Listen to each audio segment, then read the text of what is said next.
आपने क्या किया सर? वो तो जो कर रहे हैं वो सबको दिख रहा है, वो तो बाबरी की मस्जिद बना रहे हैं। आपने क्या किया? हिंदू हित के लिए बात करने वाले, बाबरी का विरोध करने वाले, बाबरी मस्जिद के विरोध में अगर कोई ऐलान किया तो आपको रोकने के लिए क्या किया? कोई अदालत का दरवाजा खटखटाया? क्या किया आपने? देखिए, हिंदू समाज की एक खास बात है कि हम हिंसा में विश्वास नहीं करते। मैं हिंसा करने कहने में तो अदालत की बात कर रहा हूं सर। सही, मैं कर रहा हूं। देखिए, हमने पहले दिन दिखा दिया ना जी। आज कोलकाता के पूरे बंगाल ने नहीं, पूरे विश्व ने देखा कि एक तरफ वो बाबरी के विध्वंसक माइंडसेट है और दूसरी तरफ ये जो है 5 लाख कंठों से गीता का सस्वर पाठ है। अच्छा, गीता के पाठ से लगता है बाबरी की मस्जिद का निर्माण रुक जाएगा? शादाब, आपके जो सहयोगी होने का दावा करते हैं हुमायूं कबीर, सीधे कहते बंगाल में 90 सीटें मुस्लिम बहुल हैं। इससे वही बू आ रही है कि मुस्लिम बहुल सीटें और हिंदू बहुल सीटें का जब जिक्र हुआ था तो 2 राष्ट्र बने थे।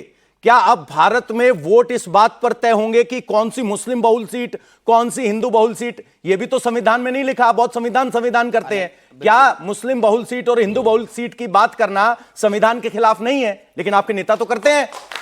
बिल्कुल, आपका सवाल जायज है, लेकिन मैं ये स्पष्ट कर दे रहा हूं आपके चैनल के माध्यम से कि इंशाल्लाह हम मुसलमान, हिंदू, सिख, ईसाई कभी इस राष्ट्र के टुकड़े नहीं होने देंगे। हमारी जान जा सकती है, लेकिन जो हरकत जिन्ना ने की, दोबारा किसी की औकात नहीं होगी कि भारत में कोई जिन्ना पैदा हो जाए या जिन्ना के वो समर्थक। अरे हो रहा है यार, उसको अरे सुनो भाई, आप हो रहा है, उसको आपको बड़ी मोहब्बत है। जिन्ना के सुन लीजिए, जिन्ना के मजार पे कौन गया था?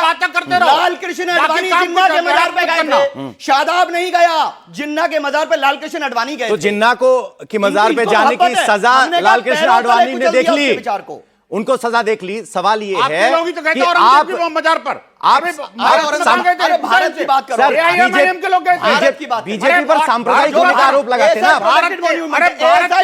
औरंगजेब की मॉन्यूमेंट है, अभी प्रोटेक्टेड मॉन्यूमेंट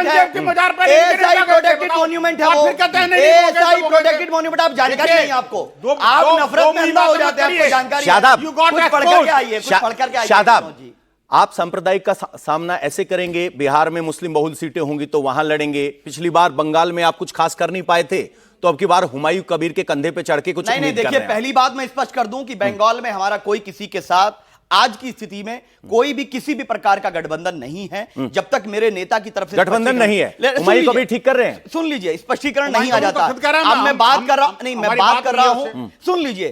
पॉलिटिकल रिप्रेजेंटेशन के ताल्लुक से अंबेडकर जी ने एक बात कही थी, जिस समाज का राजनीतिक प्रतिनिधित्व नहीं होगा वो समाज प्रगति नहीं कर सकता, उसको न्याय नहीं मिल सकता। हम पॉलिटिकल रिप्रेजेंटेशन की बात करें, कितने लोकसभा में एमपी है मुसलमान बीजेपी के? क्या देश में 19% मुसलमान रहता है? क्या उसका रिप्रेजेंटेशन नहीं होना चाहिए? मेरे सिख भाई का होना चाहिए, मुसलमान का, ईसाई का, सबका। जब वोट बीजेपी का हराने के लिए डालेंगे तो कैसे रिप्रेजेंटेशन होगा? नहीं भाई, आप बताइए, शाहनवाज साहब का क्या कर डाला इन्होंने? बताइए, मुख्तार अब्बास नकवी साहब का क्या कर डाला? उनकी क्या गलती थी? उन्हीं को दे दीजिए, उन्हीं को मिनिस्टर बना दीजिए, माइनॉरिटी मिनिस्टर बना दीजिए। अब जरा जनता को, आप में से किसी के मन में सवाल है? जी सर, मेरा सवाल ये है, जैसे आपके लिए बाबरी मस्जिद बनाना गलत है, वैसे क्या आपके लिए बिल्किस बानो के लिए जो मालाएं पहना रहे थे वो भी गलत है? किससे सवाल आपका? बहुत बढ़िया, इसी से सवाल है, बीजेपी से सवाल है। बीजेपी से सवाल है सर।